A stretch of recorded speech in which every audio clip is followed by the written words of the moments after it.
High, welcome to my YouTube channel love with mom. আমি প্রান্তিকা চলে এসেছি তোমাদের সামনে বহুদিন পর। আজকে একটা বিশেষ দিন, 23শে জানুয়ারি। তো সেই 23শে জানুয়ারি উপলক্ষে আমি ভাবলাম তোমাদের সামনে আসাটা আমার দরকার। অনেক দিন আসা হয় না, দীর্ঘদিন। তো ভাবলাম তোমাদের সাথে একটু কথা বলে নিই।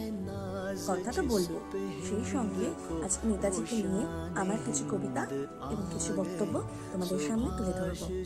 তো চলো আমি তোমাদের শোনাই। নেতাজি। নেতাজি মানে শিরদাঁড়া দিয়ে বয়ে যাওয়া এক ঠান্ডা স্রোত।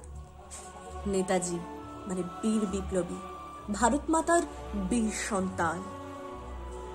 আর আমাদের আপামর বাঙালির কাছে, গোটা বিশ্ববাসীর কাছে নেতাজি আবেগ।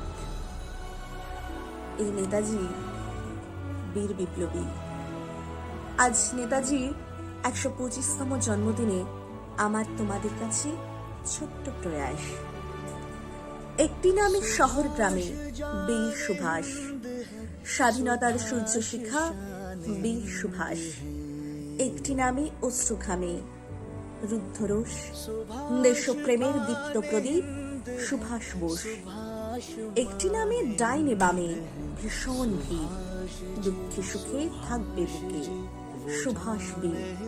একটি নামে থমকে থামে ক্ষুব্ধ ঢেউ, আত্মত্যাগের মূল্য তোমার দেয়নি কেউ। একটি নামে হৃদয় ধামে তাকুরকুর, মনের কোণে ভাসিয়ে দিলে স্বাধীন সুর। একটি নামে খুশির খামে দিচ্ছে ডাক, তোমার ছবি বিশ্ববাসীর বুকেই থাক। ঊনবিংশ শতাব্দীর অন্তিম লগ্নে আবির্ভূত যে মহাসূর্য ভারতবর্ষের মুক্তি সংগ্রামের ইতিহাসে তার শৌর্য, বীর্য, কর্মসাধনা ও ত্যাগের মাধ্যমে বিদ্যুৎ দীপ্তির মতো ছড়িয়ে পড়ে অমরত্ব লাভ করেছেন সেই প্রবাদতুল্য বীর অগ্নিপুরুষ, বহু অসম্ভবকে সম্ভব করে তোলবার নায়ক নেতাজি। নেতাজি সুভাষ চন্দ্র বসু। স্বামী বিবেকানন্দ বলেছিলেন, ওঠো, জাগো, সাহস অবলম্বন করো, ভয় পেও না। তোমাদের মাতৃভূমি এই মহাবলী প্রার্থনা করছেন। স্বামীজির এই বিশ্বাসের পূর্ণ রূপ দিতে গিয়ে বুঝি জন্ম নিলেন স্বয়ং নেতাজি। আজন্ম বিপ্লবী, উজ্জ্বল তেজময় জ্যোতিষ্ক সুভাষ চন্দ্র বসু, স্বামীজির মানস পুত্র। সুভাষচন্দ্র থেকে নেতাজি পর্বে উত্তরণের মধ্যে যে গভীর আত্মপ্রত্যয়, অসাধারণ ইতিহাস, সচেতনতা তথা মননশীলতা, অপরিসীম আত্মত্যাগ ও নজিরবিহীন সংগ্রামে নজির আছে, তা পৃথিবীর ইতিহাসে একান্তই দুর্লভ। দ্বিতীয় বিশ্বযুদ্ধের সুযোগ নিতে সুভাষচন্দ্র বসু 1941 সালের 21শে ফেব্রুয়ারি স্বগৃহে অন্তরীণ থাকবার সময় সকলের তথা সদা সচেতন সরকারের চোখে ধুলো দিয়ে জার্মানি হয়ে জাপান পৌঁছান। জার্মানিতে ভারতীয় মুক্তিবাহিনীর সদস্যরা প্রথম তাদের প্রিয় দেশনায়ককে নেতাজি বলে বরণ করিয়ে নিলেন। তাদের নেতাজি, শুধু তাদেরই নয়, নেতাজি আমাদেরও নেতাজি, আমাদেরও হিরো, আদর্শ হিরো। 5ই জুলাই আইএনএর অভিবাদন গ্রহণ করে তিনি বলেন, বর্তমানে ক্ষুধা, তৃষ্ণা, ক্লেশ, কষ্টকর পরিশ্রম আর পথশ্রম আর মৃত্যু ছাড়া আমার আর কিছুই দেবার নেই। ভাবুন কত বড় কথা।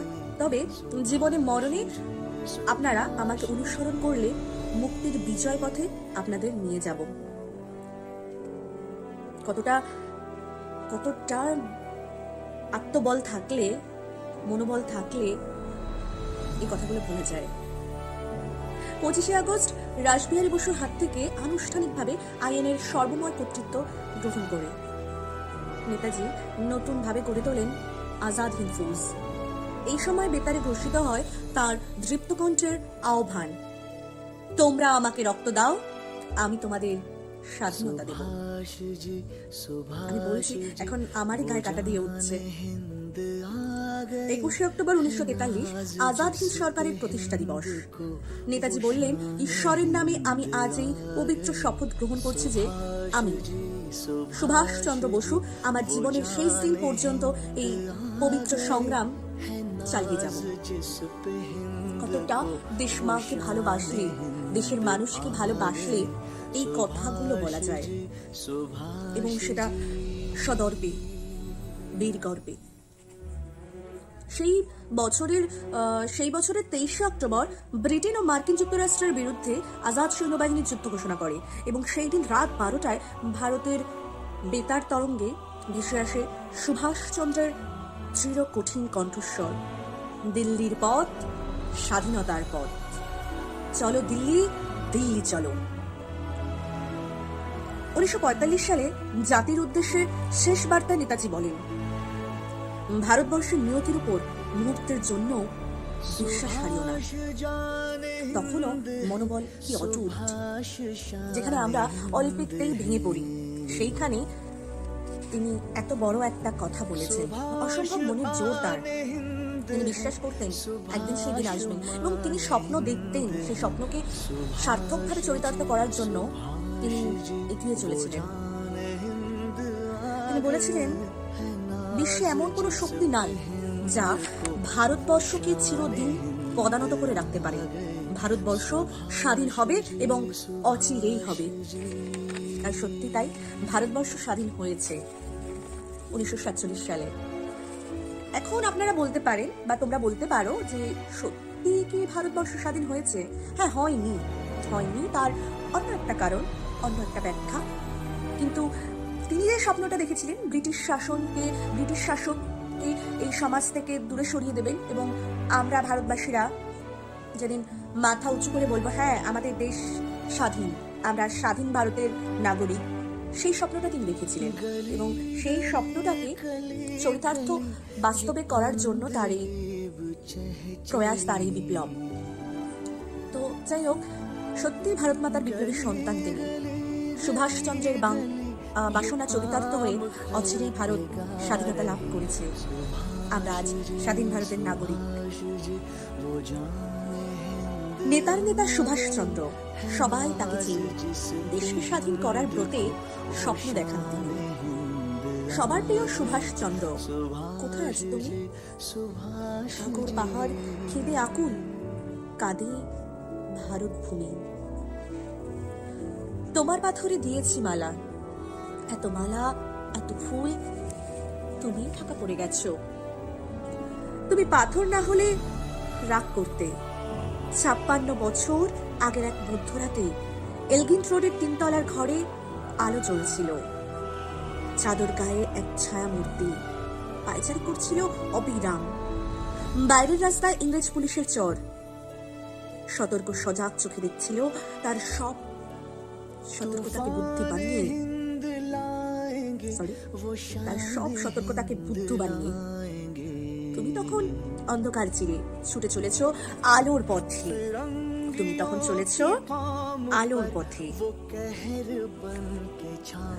শহরের রাস্তায় ইংরেজ পুলিশের চর সতর্ক সজাগ চোখে দেখছিল তার সব সতর্কতাকে বুদ্ধি বানিয়ে। তুমি তখন অন্ধকার ছিঁড়ে ছুটে চলেছ আলোর পথে।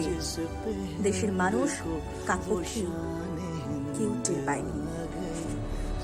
তুমি চলে যাবার পর 56টা শীত, বর্ষা, গ্রীষ্ম উঠাও তুমি। সেই থেকে প্রত্যেক জানুয়ারিতে পৃথিবীর এপাড়া ওপাড়া সব মাটিতে তোমার অনশ্বর পায়ের চাপ। সব রাইফেলে তোমার বুকের বারুদ, সব কুচকাওয়াজে তোমার স্বপ্নের ছন্দ। পরশ পাথরের মতো স্বাধীনতাকে খুঁজেছে তোমার গন্তব্য ছিল স্বাধীনতা, তোমার পথ ছিল স্বাধীনতা, তোমার স্বপ্ন ছিল স্বাধীনতা, তোমার প্রেম ছিল স্বাধীনতা। 56 বছর আগের এক মধ্যরাতে পরাধীন এই দেশ ছেড়ে তুমি চলে গিয়েছিলে। স্বাধীন এক স্বদেশে ফিরে আসার স্বপ্ন নিয়ে তুমি ফিরে আসোনি, স্বাধীনতা এসেছে। 56 বছর ধরে তুমি পাথর হয়ে আছো। 56 বছর ধরে ভারতবর্ষ অধীর অপেক্ষায় প্রাণ পেতে আছে। বেতার তরঙ্গে কবে হঠাৎ শোনা যাবে স্বাধীনতার নিজস্ব কণ্ঠস্বর। আমি সুভাষ বলছি, আমি সুভাষ বলছি। হে গরিষ্ঠ নববসু, বীরপ্রসূ, জননী হে শান্তনু নন্দন, তোমার এই জন্মদিনে আজ কিশোর রাজ্যের ওগো নির্বাসিত বীর যুবরাজ, তাহাদের সকলের ভালে পরাইয়া জয় টিকা, বক্ষ চিরে শোনিতের লালে তোমারে করিব সম্মানিত। হে দেশবন্দিত।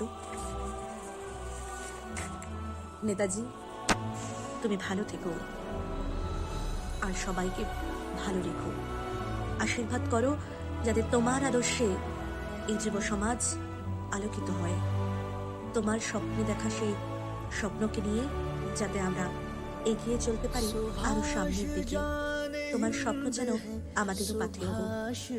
নমস্কার, শুভরাত্রি, সবাই ভালো থেকো তোমরা। টাটা, আসি। আশা করি তোমাদের সবার খুব ভালো লাগলো আমার এই কিছু কথা নেতাজির সম্বন্ধে আর কিছু কবিতা নেতাজিকে ভালোবেসে। তোমরা সবাই শুনলে, জানলে। আর হ্যাঁ, সবটা দেখার পর কেমন লাগলো সেটা জানিও প্লিজ। তোমরা লাইক, কমেন্ট, শেয়ার করে দিও। ব্যাস এটুকুই তোমাদের থেকে কাম্য। ভালো লাগলে please please please please like, share, কমেন্টটা করে দিও কিন্তু। টাটা, বাই বাই, ভালো থেকো। দেখা হবে আবার অন্য কোনো দিন, অন্য কোনো সময়, অন্য কোনো ব্লগে, অবশ্যই আমার channel love with mom. Tata.